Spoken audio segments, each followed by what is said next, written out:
ang balita ko, may warrant daw ako pag... Hindi, totoo. Yung sa ICC or something.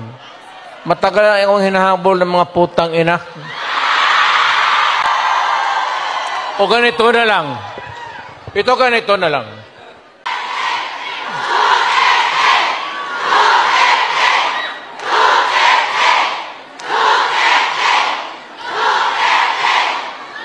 Ang higiin ko na lang sa inyo, total, kung ganito man talaga ang swerte ko sa buhay, okay lang, tatanggapin ko yan.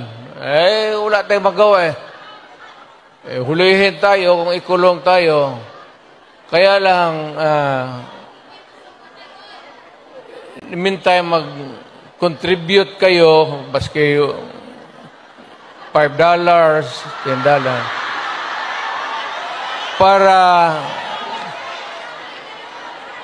paglabas ko sa presuhan, pagawaan ninyo akong monumento katabi ni Rizal.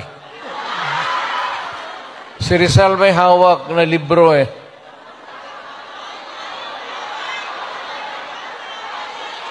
Akin